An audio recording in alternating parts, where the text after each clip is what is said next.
Hi అండి, welcome back to home మంత్ర. ఇవాల్టి వీడియోలో చక్కెర పొంగల్ని ఎలా తయారు చేసుకోవాలో చూద్దాం. చాలా తక్కువ టైంలో పండగలప్పుడు ఈ ప్రసాదాన్ని తయారు చేసుకోవచ్చు. అలాగే ఈ కొలతలతో ఈ పద్ధతిలో చేసుకుంటే చక్కెర పొంగలి పర్ఫెక్ట్గా పొడి పొడిగా వస్తుంది.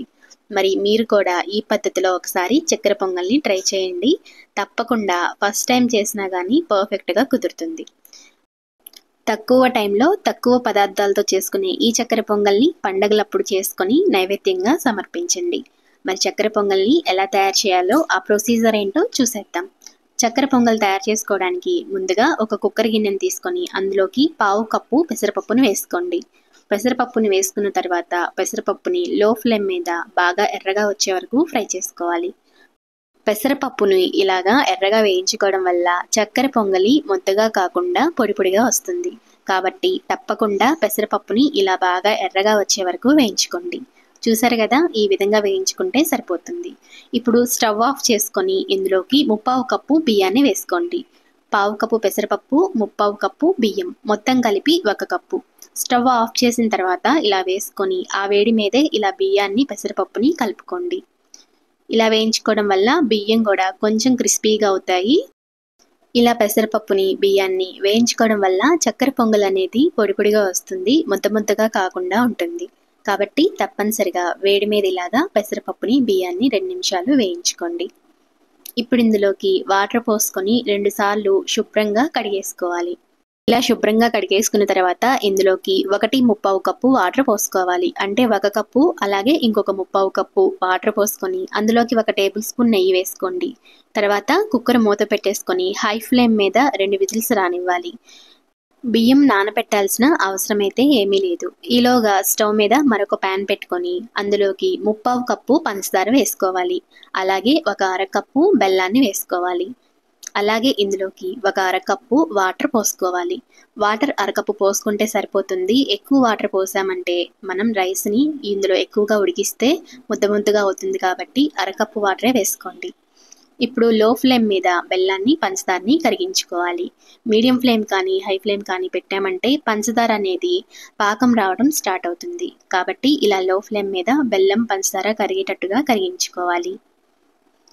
చూడండి, ఈ విధంగా గడ్డలేమన్నా ఉంటే గరిటెతో నొక్కుతూ ఇలాగ పంచదారని బెల్లాన్ని కరిగించుకొని కొంచెం ఉడకడం స్టార్ట్ అయ్యాక స్టవ్ ఆఫ్ చేసుకోవాలి.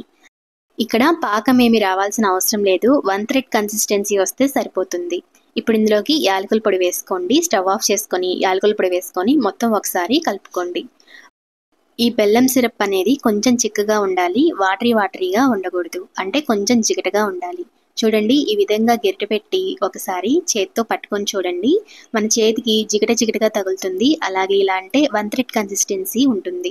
ఇప్పుడు ఈ షుగర్ సిరప్ని అయితే పక్కన పెట్టేసుకొని ముందుగా మనం కుక్కర్లో ఉడికించుకున్న పెసరపప్పు బియ్యాన్ని ఇలా ప్రెషర్ పోయిన తర్వాత మూత తీసుకొని చూడండి, రైస్ అనేది చాలా పర్ఫెక్ట్గా ఉడికిపోతుంది. ఇక్కడ నేను స్టీల్ కుక్కర్ యూస్ చేశాను కదా, 2 విజిల్స్కే ఈ విధంగా ఉడికింది. ఇలా రైస్ని పొడి పొడిగా ఉడికించుకోవడం అనేది తీసుకునే బియ్యాన్ని బట్టి ఉంటుంది. కాబట్టి వాటర్ని అలాగే ఎన్ని విజిల్స్ పెట్టుకోవాలి అనేది మీరు అడ్జస్ట్ చేసుకోండి. ఇప్పుడు ఈ పెసరపప్పు రైస్లోకి మనం ముందుగా తయారు చేసి పెట్టుకున్న షుగర్ సిరప్ను పోసుకోవాలి. షుగర్ సిరప్ అంతా పోసుకున్న తర్వాత స్టవ్ వెలిగించుకొని లో ఫ్లేమ్ మీద పెట్టుకొని ఇలా నిదానంగా కలుపుకుంటూ ఉడికించుకోండి. షుగర్ సిరప్లో రైసు పెసరపప్పు బాగా ఉడుకుతుంది. అప్పటి వరకు బాగా ఉడికించుకోవాలి. లో ఫ్లేమ్ మీద పెట్టుకొని అంతా బాగా దగ్గర పడే వరకు ఉడికించుకోండి. ఎక్కువగా గరిటె పెట్టి కలపకుండా దగ్గర పడే వరకు ఉడికించుకోండి. ఎక్కువగా మనం గరిటె పెట్టి కలిపామంటే బాగా ముద్దగా అయిపోతుంది. ఇలా కొంచెం ఉడికి దగ్గర పడిన తర్వాత ఇందులోకి 2 టేబుల్ స్పూన్స్ నెయ్యి వేసుకోండి. చక్కెర పొంగలికి నెయ్యి కొంచెం ఎక్కువే పడుతుంది. ఇలా నెయ్యి వేసుకోవడం వల్ల రుచి అనేది చాలా బాగుంటుంది. ఈ విధంగా నెయ్యి వేసుకొని అంతా బాగా దగ్గర పడే వరకు లో ఫ్లేమ్ మీద ఉడికించుకోండి. ఒకవేళ అడుగు మాడుతుందనుకుంటే మూత పెట్టుకొని ఉడికించుకోవాలి. చూడండి, ఈ విధంగా ఉడికిపోయింది. అడుగున వాటర్ ఏమీ లేదు. ఇలా ఉడికితే సరిపోతుంది. ఇప్పుడు స్టవ్ ఆఫ్ చేసుకోండి. ఇంకా ఉడికిస్తే అడుగున మాడిపోతుంది. కాబట్టి స్టవ్ ఆఫ్ చేసుకొని ఇందులోకి డ్రై ఫ్రూట్స్ని యాడ్ చేసుకోవాలి. డ్రై ఫ్రూట్స్ని ఫ్రై చేసుకోవడానికి స్టవ్ మీద ప్యాన్ పెట్టుకొని అందులోకి 4-5 టేబుల్ స్పూన్స్ నెయ్యి వేసుకోండి. నెయ్యి వేడయ్యాక అందులోకి ఎండు కొబ్బరి ముక్కల్ని ఇలా సన్నగా ముక్కలుగా కట్ చేసుకొని ముందు ఎండు కొబ్బరి ముక్కలు వేసుకొని కొద్దిసేపు వేయించుకోండి. తర్వాత ఇందులోకి జీడిపప్పు అలాగే కిస్మిస్ని కూడా వేసుకొని అన్నీ ఎర్రగా వచ్చే వరకు బాగా వేయించుకోవాలి. డ్రై ఫ్రూట్స్ని, ఎండు కొబ్బరి ముక్కల్ని ఎక్కువగా వేసుకుంటే చక్కెర పొంగల్ అనేది బాగుంటుంది. కాబట్టి ఎండు కొబ్బరి ముక్కల్ని కూడా తప్పనిసరిగా వేసుకోండి. ఈ విధంగా అన్నీ వేయించుకున్న తర్వాత ఇప్పుడు ఈ డ్రై ఫ్రూట్స్ని ముందుగా ఉడికించుకున్న చక్కెర పొంగల్లోకి వేసుకొని అంతా ఒకసారి కలుపుకుంటే చక్కెర పొంగల్ అనేది రెడీ అయిపోతుంది. నిజంగా రుచి అయితే చాలా బాగుంటుంది. అలాగే చల్లారిన తర్వాత కూడా పొడి పొడిగా ఉంటుంది. ఈ వీడియో మీకు నచ్చినట్లయితే లైక్ చేయండి, షేర్ చేయండి. అలాగే మన ఛానల్ని సబ్స్క్రైబ్ చేసుకోండి. Thank you for watching.